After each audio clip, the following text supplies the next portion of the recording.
Welcome to the Counselling Tutor Podcast, the must-listen-to podcast for students of counselling and psychotherapy. Here are your hosts, Rory Lees-Oakes and Ken Kelly.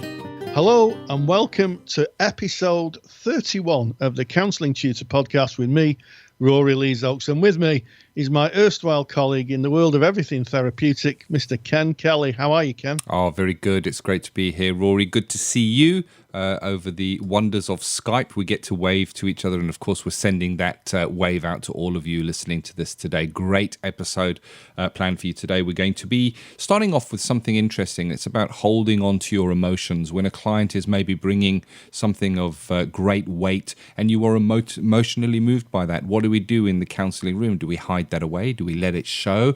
Interesting topic to debate. Moving on to theory with Rory, a good one today. We're going to be looking at the Karpman drama triangle, Rory. Sounds Bermuda Triangle-ish, but I guess it's not, is it? No, it's not. It's not Karpman from South Park. It's Karpman with a K. With a K. With a K. Karpman. It's the vowels, my northern vowels. Karpman drama triangle. Yes, and it's a theory developed by Stephen Karpman, who was a student of Eric Berne, and it tells us a universal truth about how we can get really stuck in relationships and how those relationships can be quite toxic. And here's the thing, it is a TA theory, but as we'll see, it's just so useful for anyone practicing any modality of counselling, and it really helps you not get stuck in any of that kind of transferential stuff. So I'm looking forward to exploring that and giving away, Ken, just a little bit of real inside information on its development.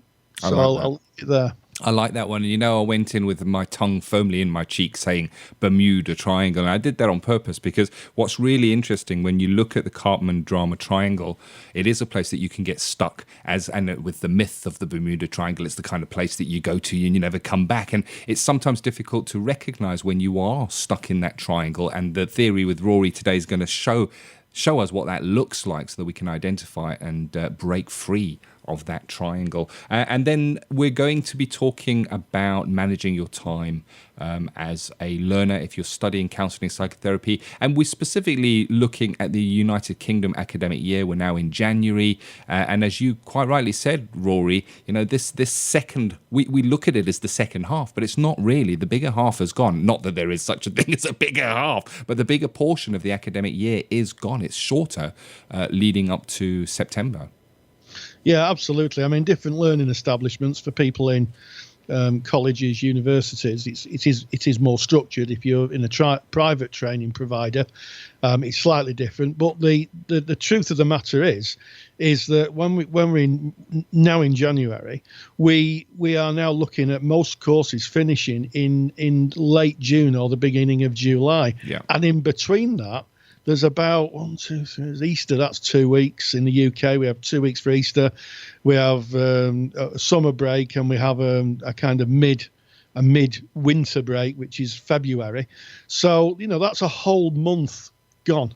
Yeah. The whole month. So it's literally 5 months to finish. It's 5 months for people to finish. So we're going to be talking about structuring your time and not getting to that point where you're so overloaded, you get stressed out. So we're going to try and help you out there. I think it's going to be a good one, and it can kind of catch you by surprise because specifically if you're going into your final year of level 4 or level 5 and you're in placement and you're having to have supervision and maybe your own personal therapy and plus see clients and have that client contact, it can be a mess with all the assignments and portfolios that might need to be submitted. So going to be really good to looking at that time management there. But kicking off about emotions within the counselling relationship, Rory. And I know I've been in practice for some years now, and I've certainly had some clients bring material that has emotionally moved me because I'm engaged on an empathic level, and I really feel it.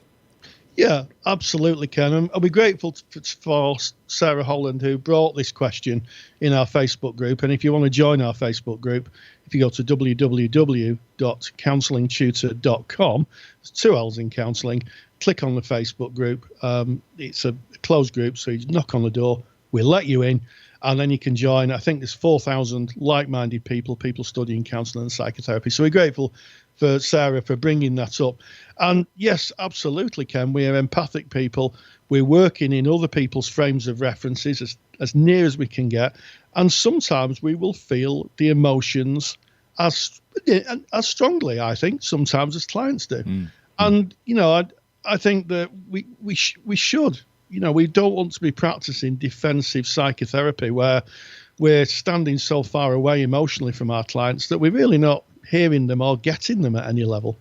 Yeah, and I think that empathy is a circle in that we feel it, but then we reflect that back in such a way that the client gets that we understand it. And when we are bathed in that emotion with them and they feel that back, they feel truly understood. And there's a great resonance, and that's when you work at great relational depth. However, I guess there is a line, because what we can't do as counsellors, and I will gladly share that there have been times with clients where I've had a tear in my eye, and I've said, I've picked up a tissue in the same way as they might pick up a tissue and wiped my eyes and blown my nose, but I've always been the counsellor, and I've always kept control, and I've always realized that it isn't my stuff, it is their stuff they're bringing. And the sadness or the emotional movement within me was from standing with them. Absolutely, Ken. And I think that's something that should be addressed in training, where a mindset is developed that actually these are the client's issues. Now, I don't want to sound too harsh or cruel, but they are the client's issues, unless, and this is the key thing, I think, Ken, unless they are your issues as well. And then we're into what we call parallel process, where immediately a client brings up some material that is happening in a therapist's life. So say, for instance, clients talk about getting divorced, therapists going through divorce, and before each of them know it, the therapist can't separate what's going on for them from what's going on for the client. And, that can happen because as human beings, we have things that go on in our lives. Counsellors are human beings like everybody else. So I think to answer Sarah's question, I think the first thing is don't be afraid of feeling emotion in the therapy room. Yeah.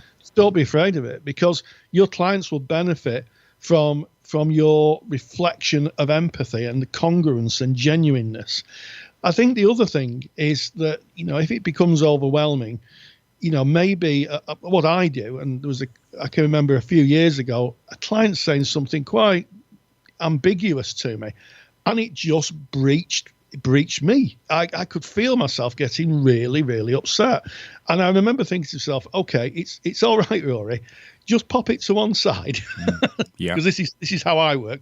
Just pop it to one side. We'll have a look at that in supervision.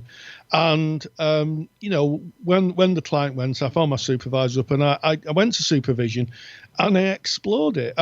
My supervisor and myself both came to the conclusion that actually, although it was a very uncomfortable experience, for me, it was actually the fact that I was working empathically with the client, and it goes with the territory. Yeah, I think the message that I got from that share, Rory, is that take it to your supervisor. So if you do find yourself getting particularly emotional within the counselling relationship, always take it to supervision and explore it, so that you are checking out for parallel process, that you are checking out for counter-transference, and make sure that it is a healthy emotion that you're feeling, which it is if it's kind of in an empathic understanding of where the client is at.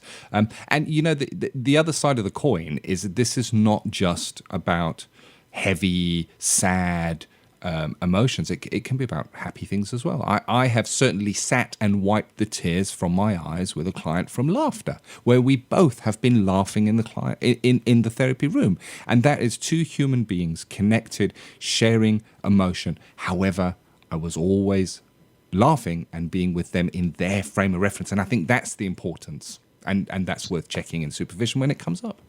Absolutely, Ken. So I would say that it just goes with the territory, and good supervision is really essential. What would you say, Ken? I'd say go and have the conversation on the Facebook group. Talk about it. Talk about your experience, what's come up for you in your own practice, and let's discuss it. I think it's a conversation that should be discussed openly. And I guess there's maybe, if it's not covered correctly in training, there's a misconception that we have to remain this professional, stable, unmoving presence within the room. We actually have to be the counsellor, and I'm doing that. I'm doing the what are they? The inverted commas. The inverted commas, yeah. But it's a real, specifically person-centered counselling. It's a human interaction and a very, very special relationship, and you will maybe from time to time feel your emotions being pulled. And the other thing is, if you start feeling different kinds of emotions, like anger or resentment or fear, note them and take those to supervision. So emotions in the counselling room, commonplace, but we do need to keep an eye on them, I guess. Yeah, absolutely, Ken.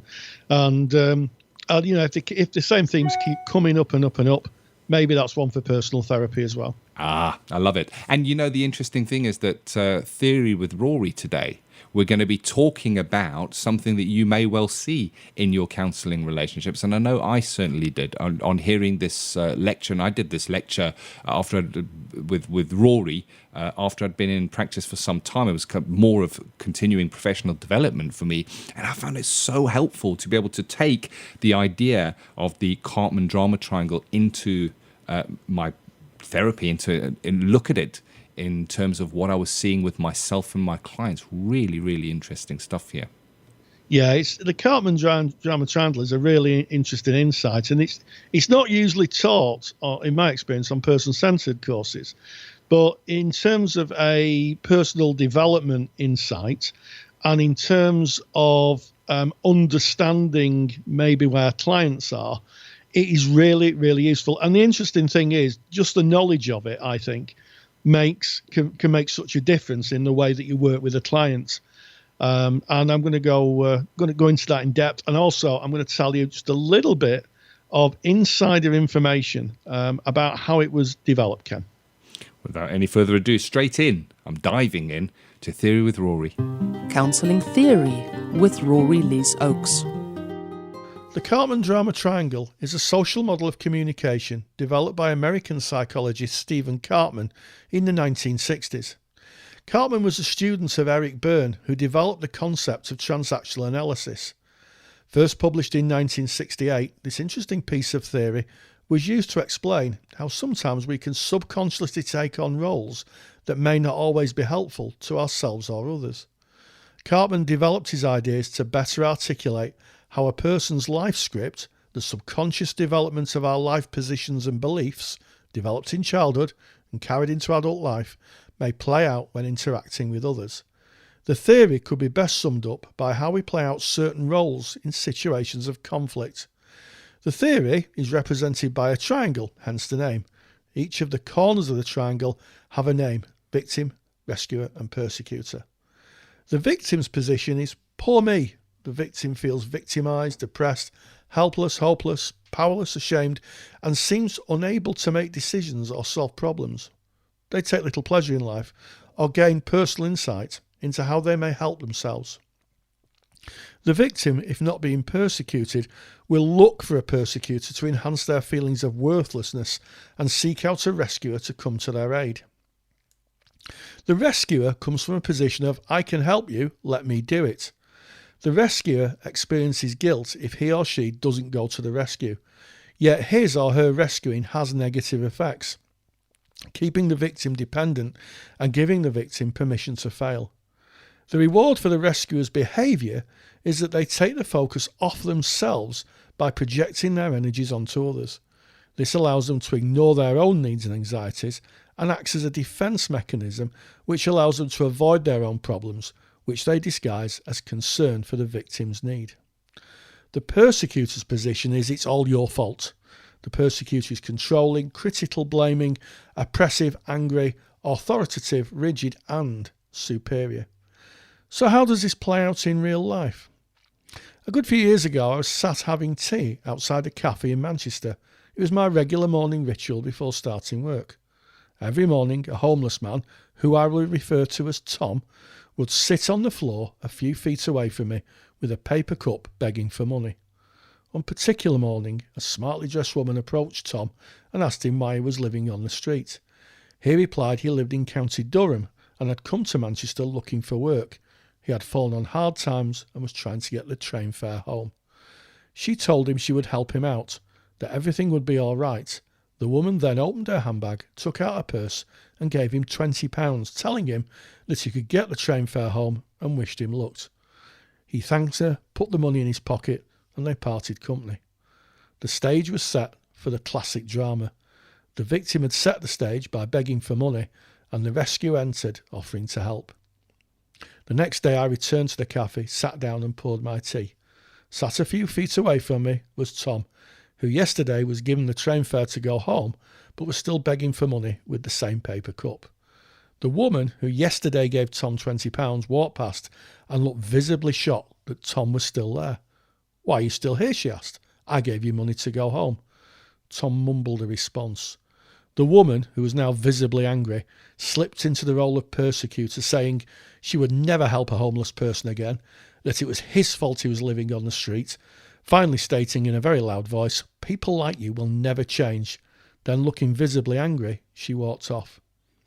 Tom just stared into his paper cup, presumably absorbing the women's opinion of his worthlessness and reinforcing his belief of helplessness. The act was complete. Victim, rescue and persecutor. The Karpman drama triangle played out on a busy Manchester street. So how can we avoid getting into this triangle? Well, as in most areas of counselling and psychotherapy, the answer lies within us and particularly our self-awareness. If helping others is just a form of psychological medication for ourselves, then we are likely to disempower others and make ourselves feel even worse. Self-reflection, accessing our own therapy, and being honest about our motivations for helping others allows us to step off the triangle and acknowledge that everybody has the capacity for change. However, it comes from within and with the right kind of support. Thank you very much, as always, Rory. Really insightful. And I just want to let everyone know you can actually get the download, the handout from today's theory with Rory. And you can get that just by going to counsellingtutor.com. Click on the podcast tab, go to episode 31. You'll be able to download that straight away there. It's really interesting having the diagram of the triangle, having it on hand, being able to look at it. And it's really, what's interesting to me is, as a counsellor, we can so easily, Rory, fall into that position of rescuer. We can take on that role of rescuer. And it's not healthy, as you can see, because you get stuck in that triangle. And we need to be aware that exists. So very illuminating. Thank you. Yeah, as you say, it just reinforces. If you rescue too much, all that happens is that the client becomes more and more helpless. Yeah, becomes more just locked in that victim role. And it's interesting. You can see the parallels with TA and the ego states. It's like a sustainable transaction that is not healthy. I love it. I just love learning a theory with Rory. It's always so insightful. And we've got, we're talking of learning. We're in January right now. If you are in the United Kingdom, the academic year end comes quicker than you think it might. And this section, we're going to just be talking about planning and what that looks like. So just give us a recap, Rory, of what the rest of the academic year looks like. Well, in terms of the UK academic year, universities usually start a little later and finish a little earlier. So, they'll be going about mid-January and usually finish, depending on which course and which university, about May. Further education colleges will start back in January, the first week in January, and they will finish in June, first week of July, depending on how the academic year fits in. But the key thing here is, Ken, we have holidays, and we have usually 2 weeks at Easter, a summer break, and also a midwinter, I think it's called, break. And if you add all those weeks up, that's a month. So effectively, you've got between January and June, it's literally kind of 4 or 5 months. 5 months, if my maths is correct. Yeah. And it can feel quite daunting, especially for learners who are studying for exams, or those who are putting their portfolios together. So we're going to share just a couple of tips on how to reduce that stress. Yep. And also just to say that you're not on your own. If you're sitting there, having looking at the workload and thinking, oh my goodness, you and every other learner on your level of course will probably be feeling the same stress. Very much so. It's normalizing. Very, very much so. And this, what we wanted to discuss today is about the planning and what you can put in place now. And what I've found is that the more time you have, the more choice you have. If you leave things to the last minute, all that happens is your choices are reduced because you've got to do it and you've got to do it now. So the choices of what you can, key into for support reduce dramatically. So just one thing I wanted to share, which may be a helpful resource, is in podcast episode 6, Counselling Tutor, which you can find by going to counsellingtutor.com, click on the podcast tab, go down to episode number 6. We speak about assignments and some ideas that you can use when planning for your assignments. So that is a must listen to podcast as we're looking forward and managing your time and planning. But a lot coming up. And I guess it's about, how do you eat an elephant, Rory? You eat it a bite at a time, Ken. A bite at a time. And it may look like an elephant that needs to be eaten going forward, with everything that needs to fit in, with all the holidays, but all the assignments that might be coming up as well. And it's about managing your time. And if you can do it now and maybe put a year plan together, because this is the time to do it. We come out of the holiday season, New Year's resolutions, some people call them, but it's kind of a time that we maybe reflect on what we wish to do differently this year, and maybe a time for you to kind of jot down some ideas and a little bit of a plan that suits you and your study. And it's interesting, if you put 1 hour a day away and kind of use that for your studies, what a massive difference that can make, and how much time that can save in the long run. And I once heard someone say, well, I don't have an extra hour to give. And I guess then it's about having a look at how you spend your time. I was looking at there's a great website online, and it's called Binge Clock. Bingeclock.com is the site. It's really amazing. And what you do is you think about your favorite television show, go to Binge Clock, put in the name, and it'll tell you how many hours of your life you've spent watching that show. And it's incredible how much time we can spend watching television, but yet say we have no time. And it doesn't matter who you are, how wealthy or how poor you may be, your ethnicity, it doesn't matter who you are. We all have exactly the same time. Nobody can give you more time, and it's only about how you choose to use that. Absolutely. And there's a few things that you can do to get control of your studies. And one of the few things you can do is to realise that the stuff that's within the college or university, that they are available to you within those times that they're open and that the course is running.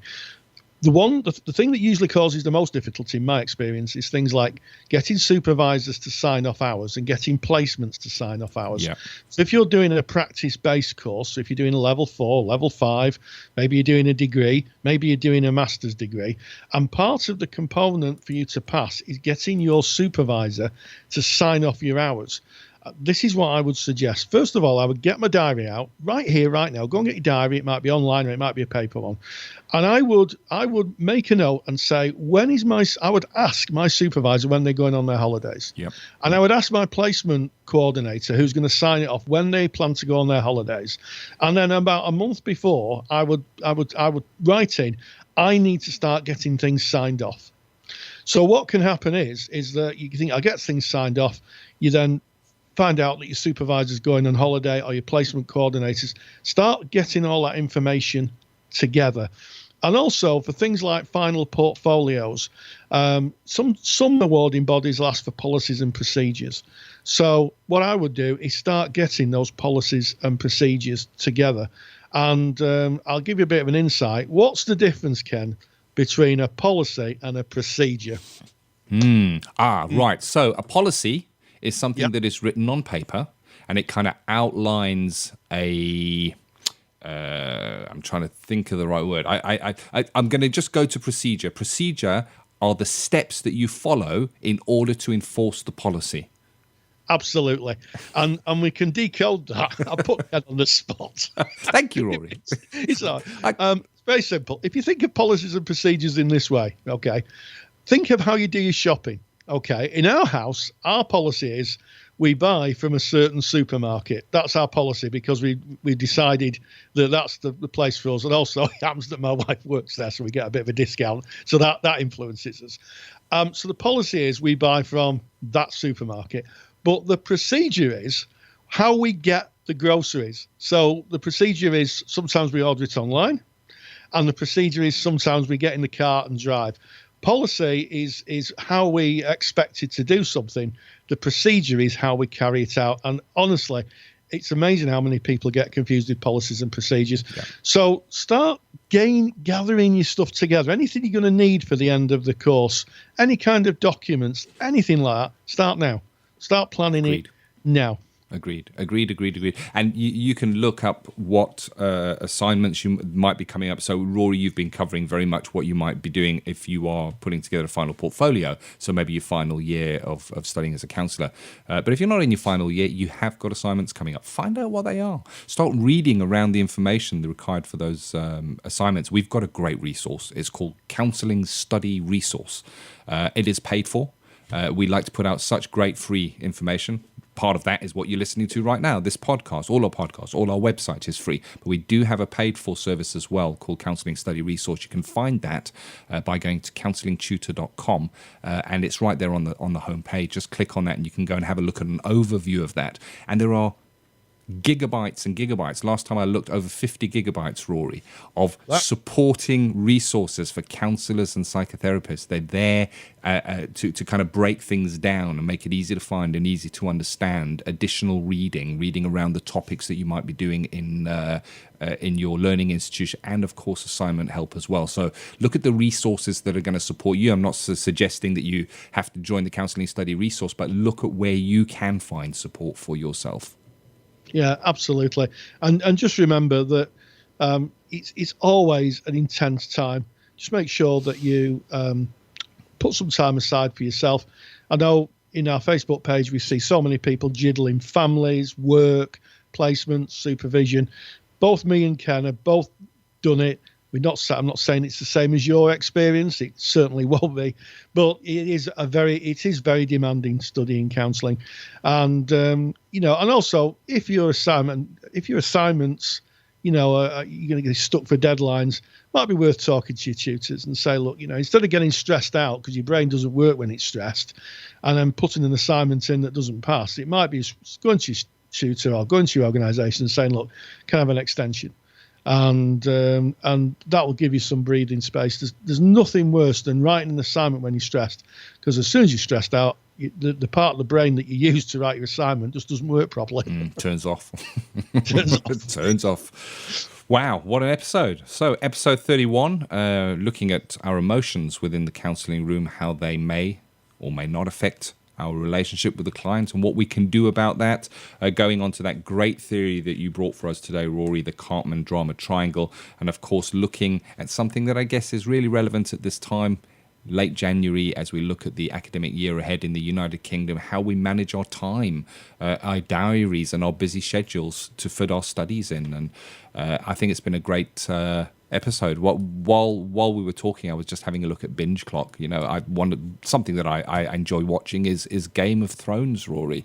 And I don't know anybody listening to this if you ever heard of Game of Thrones, if you ever watched Game of Thrones, but I often find myself short on time. But I'm just having a look here, and I've spent 2 days and 11 hours of my life, Rory, watching Game of Thrones. That's the full series. If you watch them all, 2 days and 11 hours, and that's non-stop. That's not including the opening titles and the adverts. That is 2 full days and 11 hours watching Game of Thrones. And it just makes me reflect on how I spend my time when I say, you know what, I don't have time. I do. I've got that time to put aside for the planning. Well, on that televisual bombshell, Ken, we'll bring this episode to a close. And as always, stay grounded and stay safe. Take care. Thank you for listening to the Counselling Tutor Podcast. Find the show notes for this episode on our website at www.counsellingtutor.com.